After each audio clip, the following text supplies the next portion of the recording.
9, no verso 10, diz assim: E sucedeu, estando ele em casa, à mesa,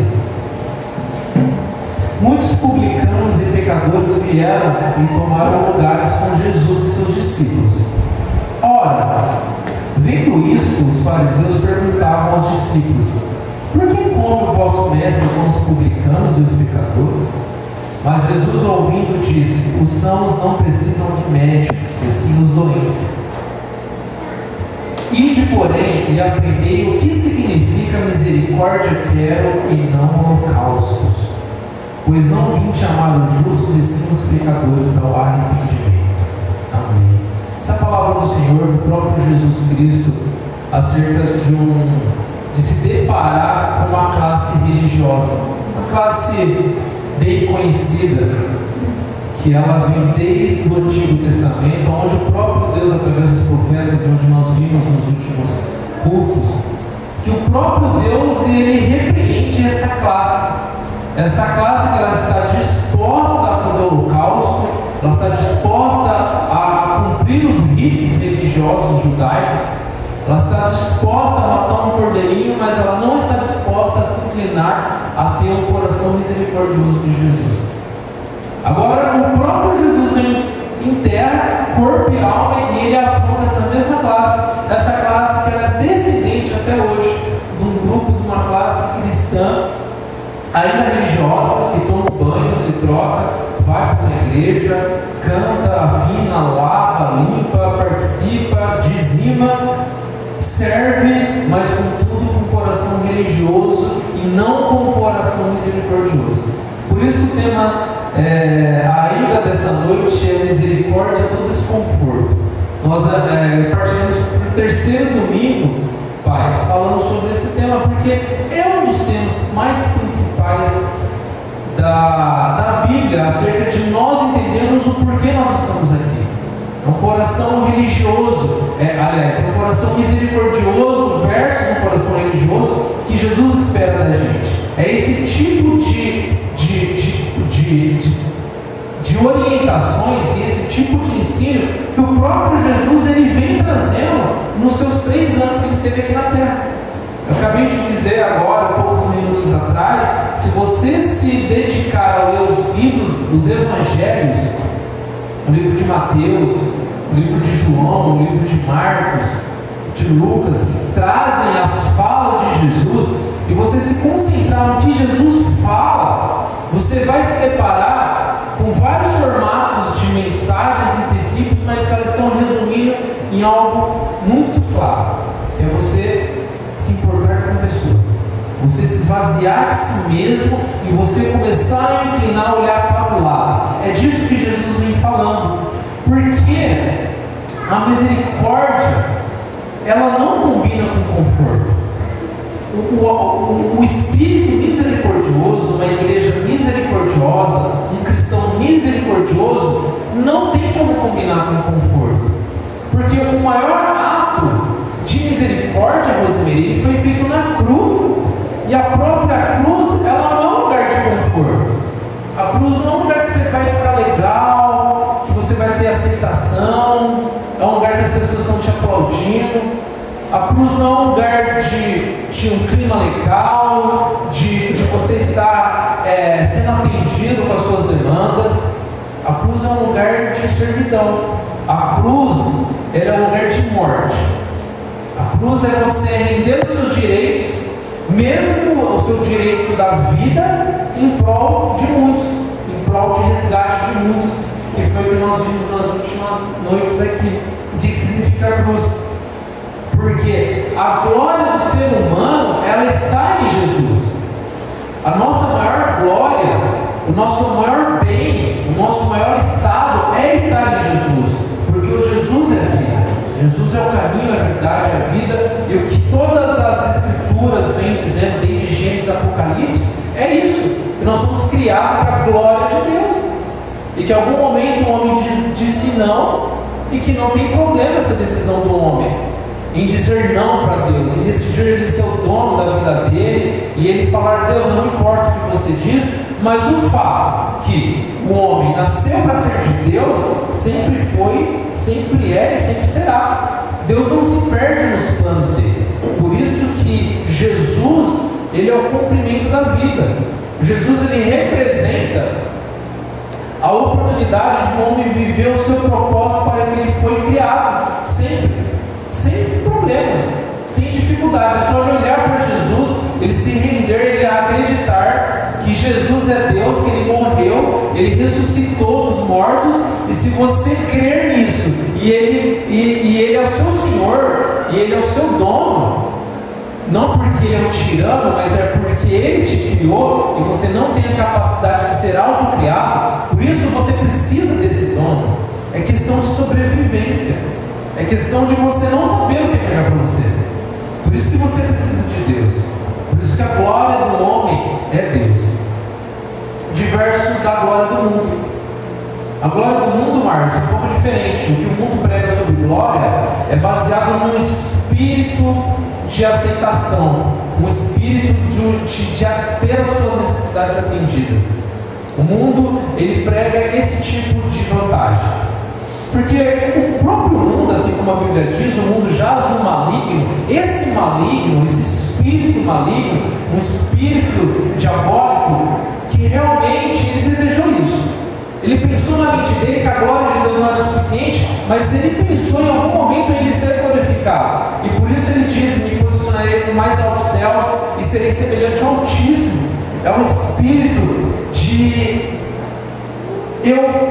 a minha necessidade, é o espírito das minhas demandas, é o espírito que transcende o mundo, é o espírito que está no mundo, o mundo que é o mundo egoísta, é o mundo do eu, é o mundo que eu posso ser atendido, aonde eu posso ser aceito, o que eu posso ter mais, eu posso ter mais, que ele transcende as portas da igreja e ele entra dentro da igreja, de uma forma avassaladora, aonde muitas vezes nós pensamos o que a igreja pode me proporcionar, o que eu posso ter de vantagem na igreja, o que a igreja pode dar para mim, como eu posso ser aceito, aonde eu não fui atendido, aonde as minhas demandas não estão sendo atendidas, por que a pessoa não vem falar comigo, por que as pessoas não fazem o que eu mando como líder, por que a igreja não olha para mim, não liga, não me visita, não me ajuda.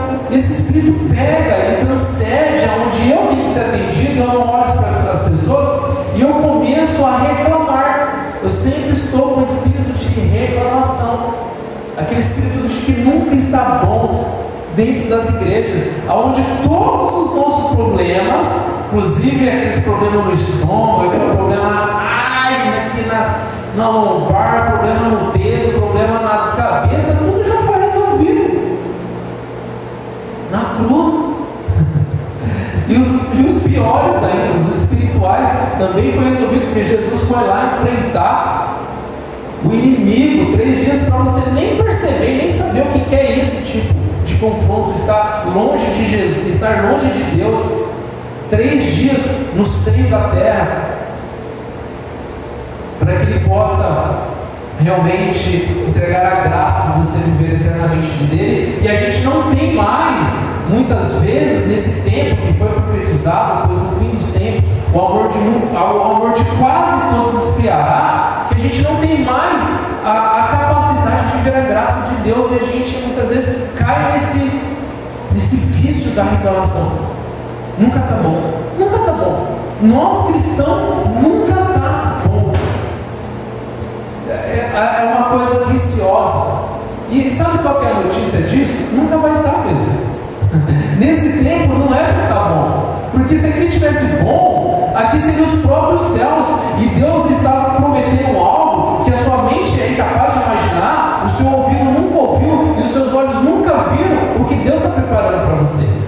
É algo inimaginável, e por isso que aqui não chega nem nos pés do que nós teremos ao lado de Jesus Cristo. E a notícia é, que eu falo para vocês, a boa ou a má notícia, depende de você quem interpretar, é que não vai melhorar. Não é para ficar bom. E se for aos olhos físicos e fisiológicos, deve se piorar. O que Deus nos encoraja, o que Jesus nos encoraja, é que a gente não esteja focado nisso daqui. Por isso a nossa reclamação ela pode intervir momentânea. Os nossos desconfortos, a dor, um momento, um dia ruim, uma semana que não foi tão legal, você não está bem, isso acontece mesmo. Nós somos seres humanos cheios de altos e baixos, e Deus entende disso ao ponto que Ele fala: fica tranquilo, há tempo para tudo, eu sei disso. Deus é um Deus que sabe disso, no tanto que Ele fala para o profeta Elias, um dos maiores profetas: calma, fica aí na caverna, fica, descansa um pouquinho, corvos, leva pão e água para Elias. Calma, Elias. Após quando Elias levanta, ele caminha mais 40 dias para frente, sem reclamar. O ser humano tem insistência, é normal. Agora, todo dia, toda hora, toda semana, todo ano, uma igreja, um cristão, uma família, nessa falta de perspectiva da glória de Deus, isso pode ser um problema. Porque a misericórdia, ela vai fazer com que você realmente enxergue justamente isso. Porque quando nunca está bom, é você não enxergar o maior ato de misericórdia da vida, que atendeu a sua vida. O nunca está bom é você falar para Jesus: Jesus, a sua morte na cruz para mim não foi suficiente, eu quero mais. E por isso que nós estamos com demandas. A gente só tem igrejas com falsos profetas porque nós temos demanda para falsos profetas. Nós somos um produto potencial para uma igreja falso profeta. E esse é o grande tentação, e esse é o grande trabalho, o grande esforço, a grande perseverança que nós, Igreja Batista do Centro de Garça, devemos ter. Uma perseverança para nós não sermos uma demanda de uma igreja que está centrada na glória do mundo, uma igreja que está centrada no conforto. Você pode. É a cultura do valor monetário. Hoje o mundo ele prega essa cultura, o valor físico, que você pode ter monetariamente, fisiologicamente. E é disso que a gente está vivendo, é para disso que a gente está correndo muitas vezes, que o mundo está correndo. Eu volto a dizer, muitas vezes isso transcende as igrejas, onde as igrejas encorajam, os líderes da igreja encorajam para você vir para a igreja, para você ser atendido. Venha para a igreja, que essa dor vai passar, os seus contratos vão melhorar, eu vou destravar a sua vida, mediante um toque na sua cabeça, mediante uma ação de alguém, e tira a cena de Jesus, e essa cultura vai pegando a gente. Nós cristãos, nós vamos acostumando, nós vamos vendo isso. Poxa vida, será que isso não deve ser para mim? Por que isso não é para mim? Por que na igreja A tem isso, na igreja B tem isso, e aqui na minha igreja eu continuo com dor, eu continuo com dificuldade? Porque justamente não é para isso. E muitas vezes a gente se apega a isso, e por mais que você possa falar e você possa se imaginar, não, mas jamais eu farei isso, jamais eu participaria disso, jamais eu seria uma demanda para entregar dinheiro, para ganhar mais dinheiro. Mas muitas vezes a nossa cultura é baseada em valor. Muitas vezes a gente não entende quando uma mãe decide investir sua vida nos filhos, quando o pai decide talvez não pegar um trabalho em outra cidade, que ele ficaria fora meses e meses, e decide pegar um trabalho que ele vai ganhar menos, que ele quer ficar na família dele, porque ele sabe que é importante a presença do pai, a presença da mãe. E muitas vezes a gente não entende essas coisas. A gente confronta as pessoas que tomam decisões de criação de filhos, estar perto da família, ou de largar o trabalho. Eu já vi pessoas falando: cara, eu não vou seguir nessa profissão, nesse cargo, porque esse cargo me faz mentir. Eu já vi gente negando trabalhos, negando monetariamente, valores altos monetariamente, porque aquele cargo infringiria os valores de Deus. E muitas vezes a gente não entende isso. Muitas vezes nos corredores das igrejas de Garça, a gente se depara com pessoas falando: não, essa pessoa leva as coisas muito no pé da letra. Não dá para conversar. Não dá para conversar com o pastor. O pastor, ele é muito radical. Não dá para bater esse papo com o fulano de tal. Esse fulano de tal, ele leva muito no pé seja fiel à Bíblia. Não importa o que os outros falam, não importa a pressão. E muitas vezes essas pessoas que falam são as pessoas que menos leem a Bíblia. Aí a gente tem que ter a postura: arreda-te, sai daqui, Satanás. Porque não é uma ofensa tão grande, porque não é pessoal. Quando Jesus fala: arreda-te daqui, Satanás, para Pedro, Jesus amava Pedro, mas ele não amava o espírito que estava atuando em Pedro. E por isso que a gente tem que ser firmes contra essa cultura, contra esse espírito que muitas vezes perde as nossas vidas, o espírito do valor. Poxa, mas o que eu posso perder se eu tomar essa decisão de ser fiel? Quais os prejuízos que eu posso ter? Muitas vezes a gente não consegue confiar uma hora, 15 minutos de ler a Bíblia, porque eu tenho que produzir algo, eu tenho que ver algo, eu tenho que buscar algo. Eu não consigo me concentrar, às vezes, um dia por semana para estar na casa de Deus. Eu não consigo me concentrar 5 minutinhos no dia para debruçar na palavra de Deus, porque a gente está atrás de algo que não é a glória de Deus. Por isso, o que Jesus diz é: misericórdia eu quero e não holocaustos. Esse povo está disposto a passar uma faca na jugular do cordeiro, disposto a construir templos, disposto a fazer ministérios, ações, atividades, mas não está disposta a servir. É desse tipo de pessoa, é desse tipo de público que Jesus está tratando. Holocausto. Muita gente está disposta ao holocausto, mas pouco estão dispostos a sair do desconforto. Aliás, sair para o desconforto e a sair do conforto. Esse é um problema.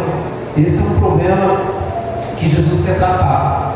Se você não se incomoda, se você não para pensar o quanto que as pessoas estão precisando da palavra de Deus, nós somos uma grande possibilidade, nós somos demanda para uma igreja de falso profeta. Você não tem na sua mente uma pessoa que você quer transformar a vida dela, se você não se comove com um jovem que morre assim, a palavra de Deus, que engarça nas assembleias, do seu lado, da sua casa, é porque nós somos uma possível provável demanda de uma igreja de falsos profetas que vai massagear o seu ego. Por isso, nessa noite, nós vamos ver uma sequência de orientações que o próprio Jesus dá do real significado do que é misericórdia. A gente vai ver em sequência. Vocês vão perceber que é um ato após o outro ato, que Jesus sempre está falando da mesma coisa.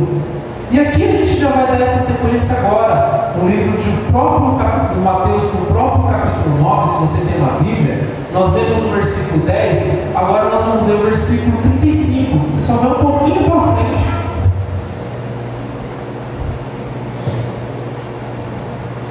E no mesmo capítulo, e é claro que eu selecionei só alguns textos que a gente poderia tirar princípios mais parecidos, mas na sequência tem vários. Mas no livro de Mateus agora, no versículo 35, olha só o que ele diz: e percorria Jesus todas as cidades,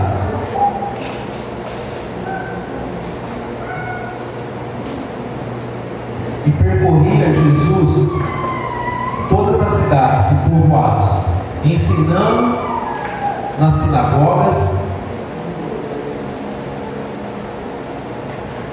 e percorria Jesus todas as cidades e povoados, ensinando nas sinagogas, pregando o evangelho do reino e curando toda sorte de doenças e enfermidades.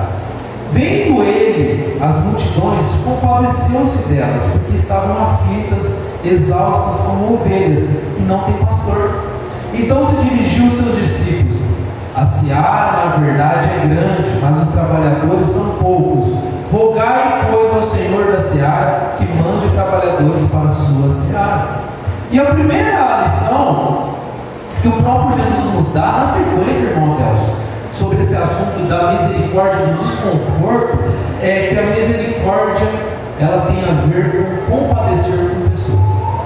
A misericórdia, ela, um resumo, ela é, na verdade, se você trazer em outras palavras, compadecer com outras pessoas. Está bem claro aqui no versículo 36, ele fala: vendo ele as multidões, compadeceu-se delas, porque estavam aflitas e exaustas como ovelhas sem pastor.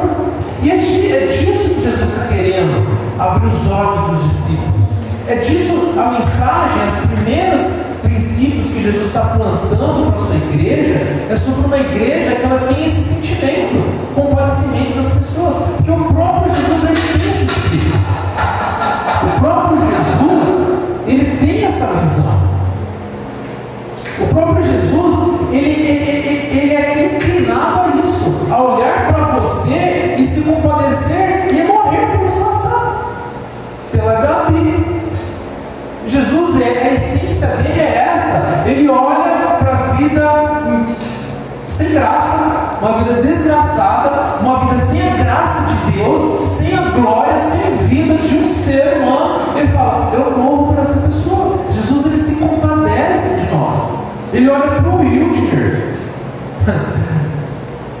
dá trabalho para o pai, para a mãe, jogado no mundo, aos valores do mundo, sem querer saber de Deus. Ele olha para o jovem, ele fala: eu vou transformar esse jovem no meu filho, eu vou derramar o meu sangue por ele. Ele transforma no pastor. Aonde um amigo meu passa na rua, fala: Hildner é pastor? É, porque o próprio Deus ele escolhe as coisas loucas desse mundo para confundir as sábias, ele escolhe as fracas para confundir as fortes. E ele olha para você e ele te transforma no filho de Deus, ele te transforma num pai de família, numa mãe de Deus, num funcionário de Deus, num irmão de Deus, porque ele se compadece das pessoas. E é disso que ele quer, que nós recebemos a graça de Deus e nós nos compadecemos das pessoas, que a gente vá atrás das pessoas, que a gente se importa com o vizinho da frente. Ele quer que você se importe pelas pessoas.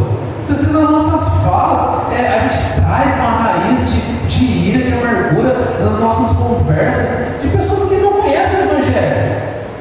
É claro que aquela pessoa vai ser ruim, é claro que aquela pessoa vai ser maldosa, porque ela sobra para ela. Agora, o que você faz para mudar a verdade daquela pessoa? O que você faz para mudar o caminho daquela pessoa? E Jesus ele espera que você se compadeça das pessoas, assim como ele diz no versículo 36: vendo ele as multidões, compadeceu-se delas, porque estavam aflitas e exaustas. E sabe de uma coisa, irmãos? O mundo está inteligente demais para parar para Deus. O mundo está cheio de jovens inteligentes demais. Muitas vezes as pessoas estão inteligentes demais, elas estão cheias de recursos, elas estão cheias de coisas para fazer, elas são muito preparadas, elas são muito eficientes para parar para Deus. O que os jovens se acham é que eles são muito inteligentes demais para ouvir uma pregação retrógrada, para ir vir numa igreja com 20 pessoas. Os jovens de hoje estão inteligentes demais, preparados demais, com informações demais para abrir a Bíblia e entender quem é Deus. Eu estou falando porque eu já vivi isso. Eu já vivi isso, jovens dentro da igreja, do ciclo de vocês, não muito longe. Jovens que fizeram parte da vida de vocês, que a gente poderia impactar, ou pelo menos deveriam impactar, próximos da gente, que falaram: eu não preciso ir mais na igreja. Eu vou na igreja de domingo à noite, eu não preciso mais no Seba, eu não preciso mais ir. Eu já vi jovens falando, para mim, eu já vi jovens falando: eu não preciso no Seba. Eu não preciso. Inteligente demais, soberbos demais, orgulhosos demais, contudo, depressivos, ansiosos, exaustos, aflitos, tomando remédios, síndromes, pânico, ânsia, anda para lá e para cá, para lá e para cá, doido. Jovens de 20, 21 anos, doido, exausto, aflitos, depressivos. Contudo, nós estamos aqui sentados hoje. Talvez o seu sobrinho, o seu irmão, o seu neto, o seu filho, exaustos, aflitos. Sabe o que Jesus faz com essas pessoas? Se compadece. Ele morre. O que nós fazemos de fato com essas pessoas? Qual que é o tempo que você pega esse jovem e você passa e toma um café com ele? Vem cá, vamos conversar. Você vai na casa dele e dá um abraço nele e fala: eu não sou perfeito, eu sou errado, mas eu tenho como te mostrar o perfeito. Eu tenho como te apontar o que resolve a sua vida. Vem cá, porque antes da pessoa ver Deus, ela vê você. Antes do seu filho, o do seu neto, o do seu sobrinho ver Deus, ele vê como que você se compadece das pessoas. Antes de ser um religioso, antes de dar um holocausto, ele fala: misericórdia eu quero. Misericórdia eu quero. É um holocausto. Ele percebe. Ele sabe se você realmente foi mudado pela graça de Deus. O seu irmão, o seu filho, o seu vizinho, ele sabe perceber se realmente há um impacto não de perfeição, mas uma mudança, de uma visão diferente que todo mundo vê. Ah, o dia está diferente. Ah, Clarice está diferente. Com todos os desafios, o Sassá tem, mas o Sassá se compadece com as pessoas. As obras não são capazes, mas mostre as suas obras que eu mostrarei minha fé. E a fé, ela deve vir com uma ação justamente de compadecimento, de misericórdia pelas pessoas. E muitas vezes a gente está anos sem investir na vida nem das pessoas que estão no nosso regaço. Para topar, e aí filho, e aí neto, e aí irmão, e aí vizinho, o que está pegando? Às vezes é só ouvidos para as pessoas falar e falar. Muitas vezes o que as pessoas querem é falar, porque elas estão aflitas, elas estão exaustas. Muitas vezes o que nós fazemos é investir no que vai deixar as pessoas mais exaustas. Andando pelas cidades, andando pelos povoados, o que muitas vezes é o que a gente quer, é o que a gente mais vê.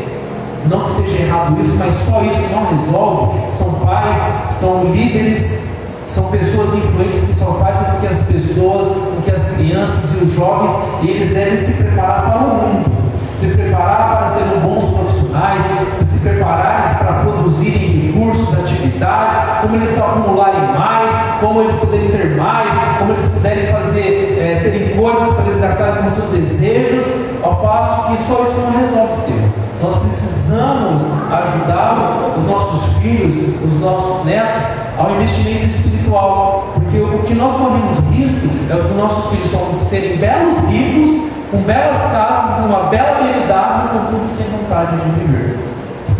O nosso risco é de a gente estar criando demandas de jovens inteligentes demais, ricos demais, com carro belo demais, contudo gastando um belo dinheiro com psicólogo.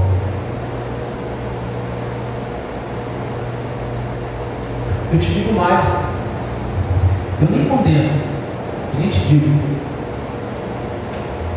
que você não deve procurar o apoio psicológico, mas contudo, tudo isso, toda ansiedade, toda depressão, toda síndrome, toda aflição, toda exaustão, sabe o que ela significa? Sabe o que ela faz? Ela glorifica a Deus.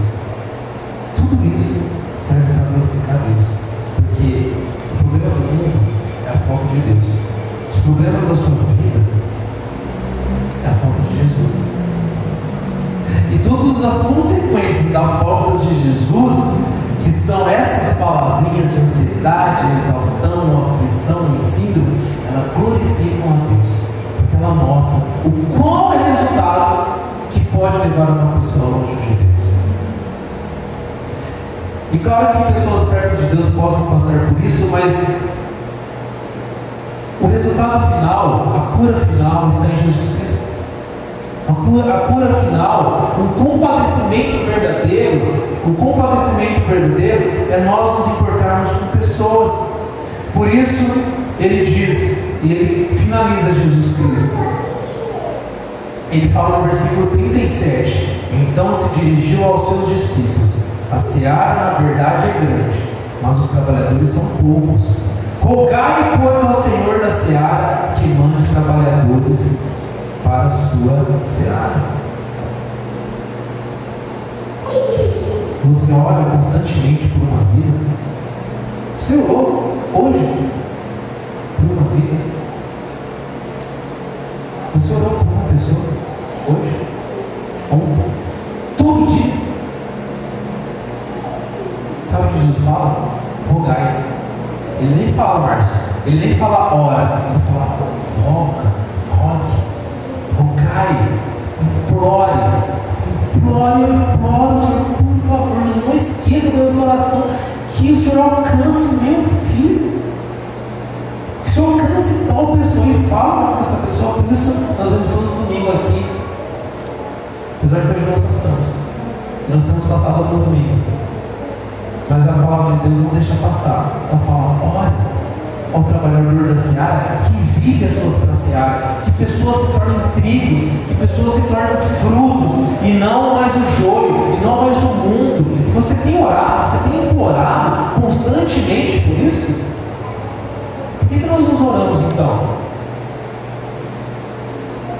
Nós temos orado? E por que essa não é as nossas orações então? Por que isso não é o que nós oramos no domingo então? Por que isso não é a nossa dor então? Nossa dor, a dor que eu digo, a nossa necessidade é atender o meu problema, é atender a minha saúde, é atender algo que eu preciso, ou a minha dor real que me incomoda é a vida de uma pessoa?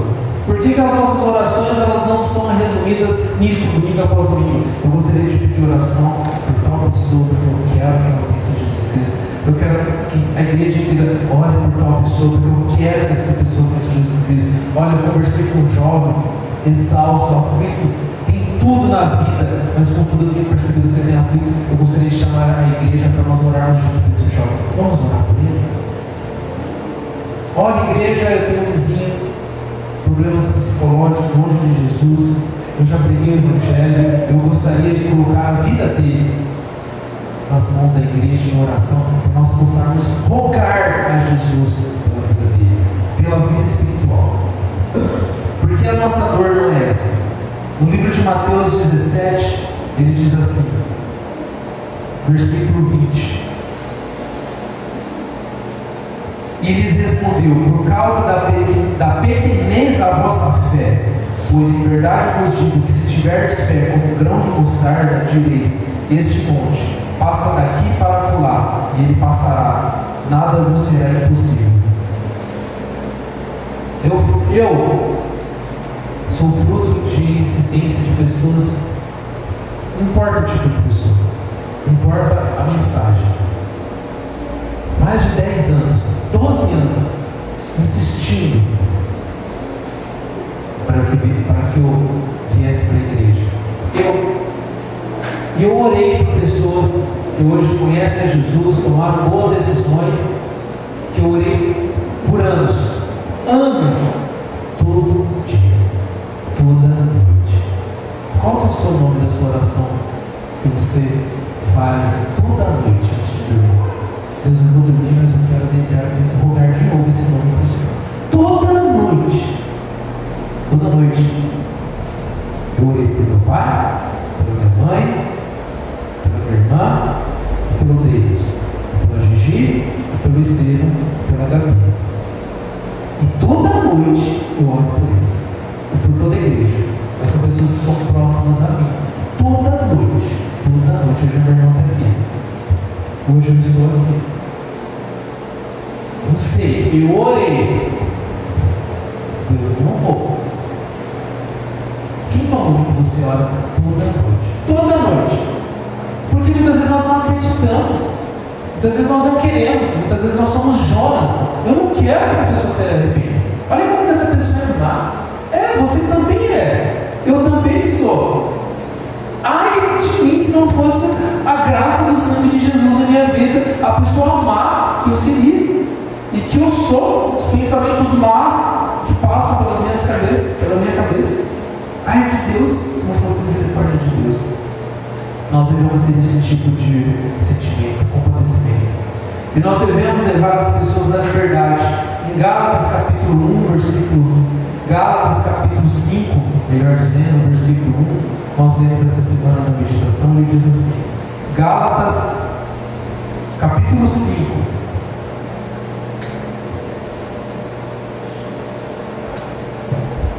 No versículo 1 ele diz assim: para a liberdade foi que Cristo nos libertou. Permanecei, pois, firmes e não vos submeteis de novo ao jugo da escravidão. E esse tipo de encorajamento que Deus nos dá, devemos ter e levar as pessoas à liberdade. Primeiro nós temos que ter a liberdade. Sabe por que muitas vezes eu penso que Deus não cumpre as coisas das nossas vidas? Sabe por que talvez Deus ainda não responde aquela oração que a gente acabou de falar, que a gente faz toda noite, se nós fazemos, se você faz, que bom que você faz isso. Mas sabe por que talvez, não sei, mas que a gente pode levar a pensar, baseado nesse versículo que a gente acabou de ler, que talvez Deus ainda não respondeu daquela pessoa que está aqui, que está entregando a vida de Jesus, é porque ainda você não está livre. Deus está num processo ainda de te libertar. Ainda Deus ele precisa te libertar primeiro, para depois libertar o outro.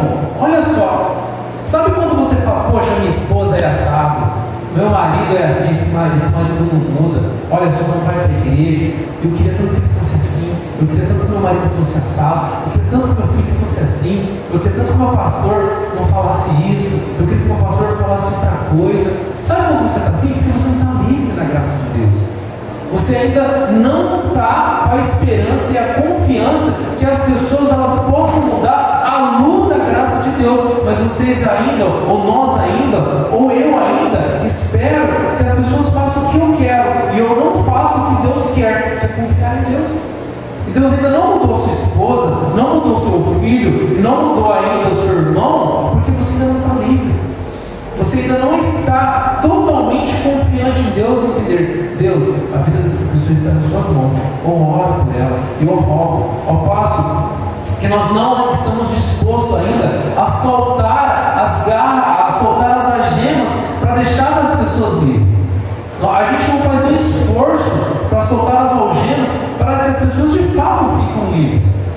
Porque o que a gente quer é que as pessoas façam o que eu quero. Agora, o que você faz para ajudar para que as pessoas sejam livres, para que as pessoas cresçam em Jesus?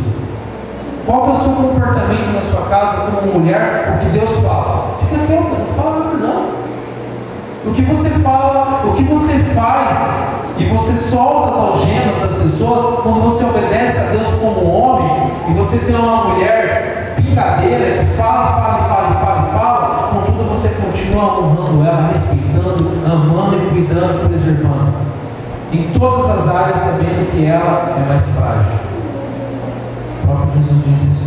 Por isso muitas vezes nós não estamos prontos para sermos livres, porque Deus ainda está nos libertando de nós confiarmos na graça e que Deus é capaz de nos mudar e mudar as pessoas, e nós queremos que nós ditamos o tempo das pessoas. Eu quero que essa pessoa pense no que eu quero que essa pessoa ela vá na igreja na frequência que eu vou, eu quero que essa pessoa ela não fala isso, ela não tem essa atitude. Mas contudo você também está tendo várias outras atitudes que Deus não gosta. Por isso o próprio Jesus diz, tira a trave do seu olho.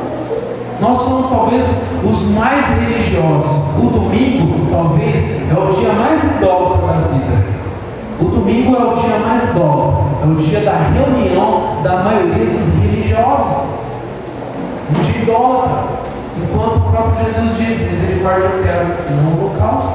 Nós devemos viver concentrado nisso, do cuidado, Márcio, de nós não sermos religiosos, nós sermos livres. A graça de Deus nos alcançou. O que eu tenho para fazer? Eu já sou livre, eu já tenho tudo. Ainda assim, as minhas provisões, o meu comer, o meu beber, que é digno, é para a glória de Deus. Quer comeis, quer bebeis, mas é para a glória de Deus. Por isso nós devemos ter essa visão, a visão de deixar o outro crescer à luz da igreja, à luz da Bíblia, à luz da graça de Deus.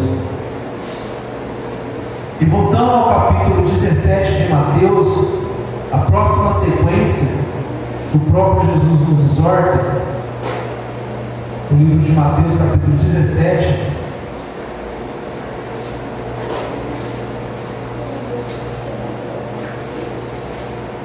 Mateus 17, versículo 24, ele diz assim: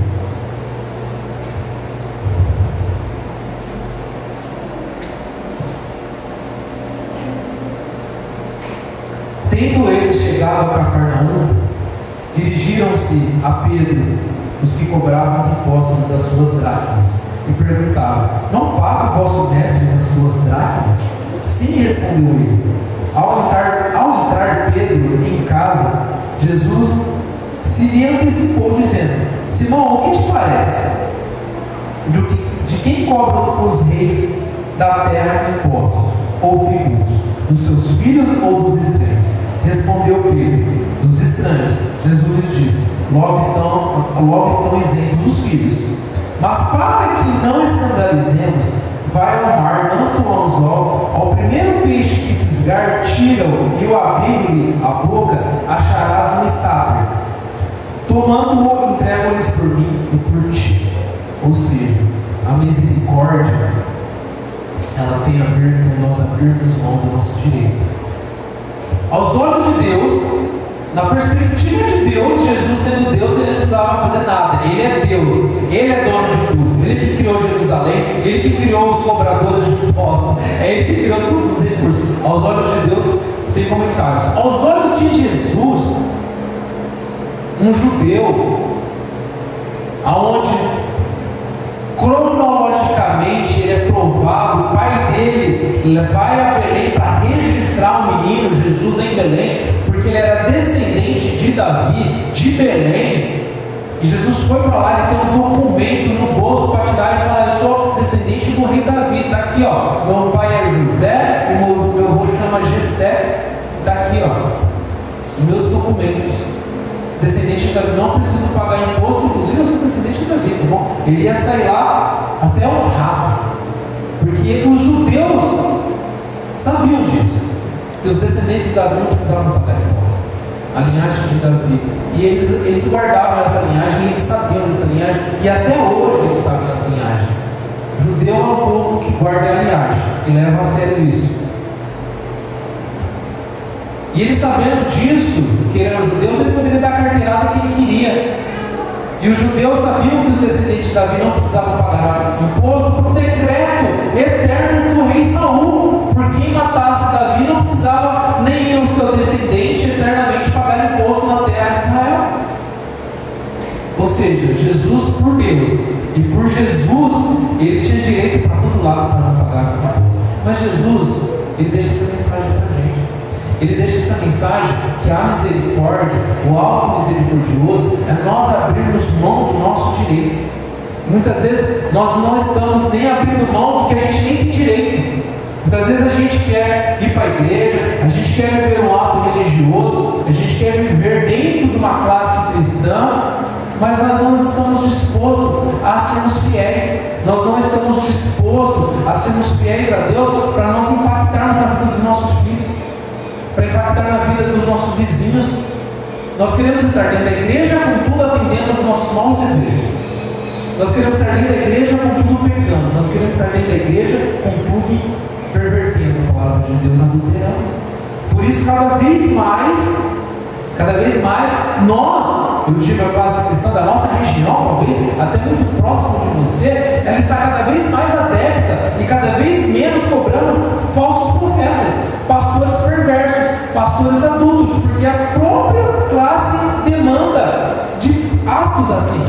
Os próprios cristãos querem estar dentro da igreja adulterando e por isso aceitam pastores adultos, por isso aceitam líderes perversos, por isso aceitam líderes de louvores perversos, aceitam a liderança perversa, porque muitas vezes nós não queremos se dispor do nosso direito, o direito da minha vontade de ser perverso, da minha vontade de ser adúltero em prol do que eu posso, para que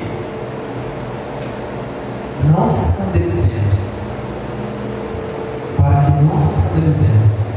Na verdade, você tem que se segurar a onda para você salvar a sua vida e para você salvar a vida do seu vizinho. Muitas vezes você tem que segurar a onda, sabe por quê? Não só para se segurar, porque quem está ali na reta é seu filho, quem está ali na reta é seu neto, está ali na reta dessa próxima geração. E a gente não está nem disposto a pagar esse preço. Jesus tinha o direito de não pagar. A gente não tem o direito, a gente não faz. A gente nem tem o direito. Por isso, a misericórdia ela tem a ver com abrir mão. Ela não tem a ver com que você, quanto tempo você vai para a igreja.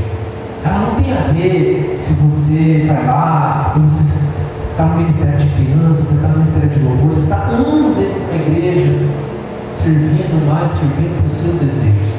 Sabe o que Jesus fala? Misericórdia eu quero e não holocausto. Holocausto de domingo após domingo, nós servimos de acordo com os nossos desejos. Se nós temos essa visão, nós não compadeceremos nunca de pessoas. Por isso, para acabar, Mateus 18, no versículo 1, ele diz assim, na continuidade, na própria continuação, ele fala: naquela hora, aproximando-se de Jesus, os seus discípulos perguntaram: quem é porventura, olha a pergunta, maior no reino dos céus? E Jesus, chamando uma criança, colocou-a no meio deles e disse-lhes: em verdade vos digo, se não vos converterdes e não vos tornardes como crianças, de modo algum entrarei no reino dos céus. E aí ele diz o que é uma modo criança, no versículo 4. Portanto, aquele que se humilhar como esta criança, essa será maior no reino dos céus. Espírito de fragilidade, a criança dependente, o espírito de submissão total. Você grita para a criança, ele não está falando, Jesus, para você ser um bobo, ela não está falando para você não ser um forte, mas contudo, para você não ser o dono da sua verdade. Ele está falando para você ter o espírito de se humilhar voluntariamente a Jesus. O espírito de falar: Deus, eu te entrego ao Senhor os meus direitos. O que eu posso fazer pelas pessoas? Ao passo que muitas vezes as pessoas estão te batendo, as pessoas estão te ofendendo, e você está lá orando por ela. Você está lá, o mundo todo perdido, o vizinho todo errado, o irmão tudo errado, o filho tudo errado, mas você está lá investindo tempo. Vamos tomar um cafezinho, e aí, o que eu tenho para te ouvir? O que você tem para falar? E nós nos colocarmos nessa postura diante do outro, de um compadecimento humilde. Eu sou tão humilde ao passo que eu me coloco no serviço do outro. Servo do outro no sentido: eu quero te ajudar como um instrumento para você chegar a Deus, para você se render a Jesus. Isso é se tornar grande. Muitas vezes nós achamos que grande é isso. Poxa, ninguém veio hoje aqui. Poxa, ninguém faz o que eu quero. Ou estou no ministério. Ou estou há tanto tempo na igreja. E Jesus ele define o que é ser grande. Humilhar-se em prol de muitos. E muitas vezes ele continua no versículo 7: ai do mundo por causa dos escândalos, porque é inevitável que venha escândalos, mas ai do homem pelo que vem o escândalo. O que você pode ter é total confiança de se humilhar como uma criança. Você pode e você deve fazer isso tranquilo, com toda a alegria possível. Pode se humilhar, abrir mão do seu desejo, orar pelo seu inimigo, buscar as pessoas, não ter medo de ser, não tenha medo de você ser perseguido, não tenha medo de você ser ofendido. Sabe por quê? Porque o próprio Jesus ele diz: ai de quem fazer isso. É melhor que amarre uma pedra de moinho e se jogue. Porque ai de uma pessoa que ofender, ai de uma igreja, ai de alguém que perseguir uma pessoa que tem o espírito de uma criança. Porque eu, Jesus, vou cuidar dessa pessoa. Eu, Jesus, estarei na frente dessa igreja. Ai de alguém que persegue uma igreja, que se humilha, que prega, que vai, que se compadeça. Porque é melhor quem perseguir essa igreja, quem perseguir essa pessoa, que amarre uma pedra e se jogue no fundo de um mar. Porque ai do mundo dos escândalos. Jesus ele já decretou. Aí ele fala: mas ai de quem vem os escândalos. Ai daquele religioso dentro da igreja que não tem um ato, não tem uma inclinação misericordiosa e só pensa no si mesmo. Ai daquela pessoa que só pensa no que ela quer, no que ela pode ter, nos seus maus desejos. Ai, Jesus fala: ai dessa pessoa. Que nós não sejamos essas pessoas. nós não sejamos uma pessoa que Jesus fala: ai de tal fulano, ai dessa pessoa. Porque quanto ao pecado, Jesus dá o arrependimento. Mas quando o espírito perverso, soberbo, religioso, que não está na graça de Deus, não tem o que fazer. A religião, ela pode ser tão ruim, que ela anestesia em volta de nós termos uma falsa sensação de segurança. Isso nós nos depositamos em atos religiosos. Mas o que Jesus, ele diz, o que ele quer é misericórdia, eu quero, e não holocausto. Eu quero um espírito de compadecimento. Eu quero uma igreja que se importe com pessoas. Eu quero um filho que seja como eu, como Cristo, a imagem e semelhança de Deus. Uma pessoa que seja disposta a ir para a cruz pelo outro. Às vezes, é nem de cruz que ele está falando. Às vezes ele está falando para você pagar um cafezinho. Às vezes está falando de 10 minutos você investindo na vida do seu neto, do seu filho, do seu vizinho, do seu irmão.